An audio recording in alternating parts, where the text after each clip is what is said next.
I was wondering why the hell they want me back. Yeah, don't act. Someone told me that. Well, I was never obsessed with reviews, but yes, you read some and you didn't read some, and you took some seriously and you didn't take some seriously. But I mean, I never let it paralyze me in that sense.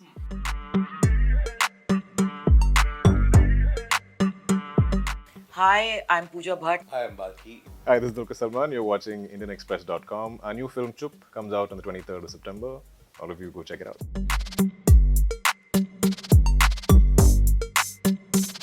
Yeah, don't act. Someone told me that. I think that planted the first seed in my head. I mean, they told me very early, maybe when I was just out of college or something. What do you do? I said I'm working in IT or something. And next thing they were like, yeah, don't act. I was like, what makes you think I can't? therefore I must. What? They just said, no, we have, the best of everybody's, little, what do you call them? Little knowledge cocoons. Yeah. They all form their own little knowledge hubs and they say, no, this is not, we're not right, we're not ready for this or something like that. So I think though I was encouraged saying brave and all this stuff, I advise you not to do it. When I became a filmmaker, as a producer and director, everything that the trade told me is not going to work is exactly what worked. And whatever they said is going to work never worked. So the professionals know nothing, and I think the audience is ahead of the curve in that sense, far more accepting.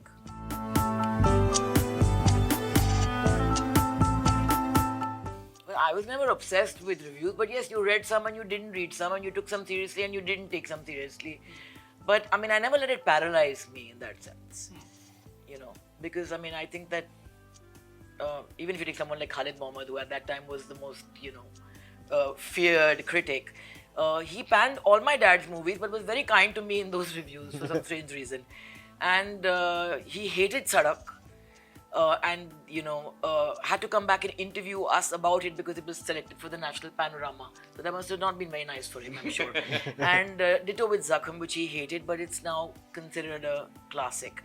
So I think that Carves which reflects in Chup, is the greatest example of that. And I think time is the greatest critic.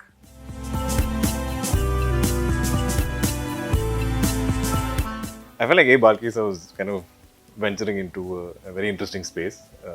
It's not like his previous films, and it's not like anything I've done before either. So I was very curious about that. I found the character super interesting. He has several layers, he's complex, but also he looks very like your average Joe. Like you might just not pick him out from the crowd, and he blends into the background. So I liked all that. I was like, I loved especially every day of shoot. I needed like 5 minutes to get ready. I could just like roll out of bed and be in frame if I wanted. But it is definitely a character I would love to discuss post. Yeah. I feel like you guys should watch the film and see all of us in the film. It's a very tough film to discuss before. Yeah.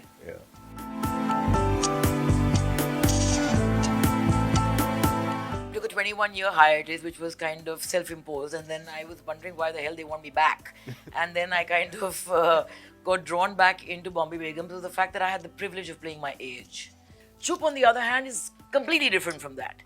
But I think that I had the privilege of playing Brain Candy in Chup. And I took that privilege while I refused to be Arm Candy in the 90s. And people used to get very offended when I would ask them, okay, theek hai, ye hero ye hai, but what is my role? And they would say, how could you ask what your role is? So-and-so is your hero. And I'm like, thanks, but no thanks.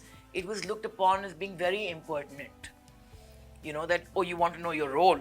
Isn't it enough that you have 4 songs and whatever. Here, I got this call from Shruti, who coincidentally had cast me for Bombay Begums and said, there's this movie. So I said, Shruti, whatever you set me off on will be interesting. And then she says, and it's directed by Balki. So I said, where should I sign? So she said, no, talk to him. And we did this awkward Zoom call. And he just said, listen, I don't want to sell you anything. Will you read it? So I said, I'd love to read it. And in 5 minutes, I had the script in my inbox. And I read it and I couldn't put it down because it's a completely new animal in the zoo. You have no reference point to it. And at this stage of my life, more than my career, I just want to be part of work that's completely out of the box, where the person who's behind it just says that, you know what, take this. And it's such a trip to be able to do that.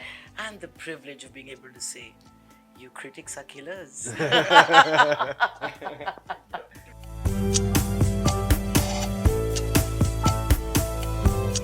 Bish. Because I just feel, I mean, it's a lovely theory to have because before films flop, I mean, people love writing. You got to fill columns, right? You got to fill, you got to talk about it, you got to kind of feed. It's entertainment. Failure is also entertainment, and this thing also entertainment. So they've got enough entertainment. So when the success happens, they will have entertainment again. The rise and rise of Bollywood again. It's going to happen very soon. Films flop, films can do well. There's been a phase which has happened due to various reasons. It has happened, but it's not going to last for long. As you're seeing already, people are storming theaters. So it'll change. So it's not something to be. It's just say another show. Yeah. No, but I think it would be fair to say that. In fact, somebody put it very succulently, and they said that the trailer of Chup was like a clutter breaker, and I think it indeed was that. And I think a lot of people got up and kind of looked at it and said, "Oh, what is this?" And people respond. I saw Brahmastra in the first show at 9 a.m. And while I was with a group of 14 people, there was a large section of the audience that was there to watch a movie, and they were thoroughly entertained, and they were responding completely, fully. Not like our trial audiences where they sit back and they're like, they kind of don't be so stingy with your praise, is what I'm trying to say. So they want to come and watch you win because they want to they want to enjoy. They don't come to hate. I think all the hate is on social media, but it doesn't cost much.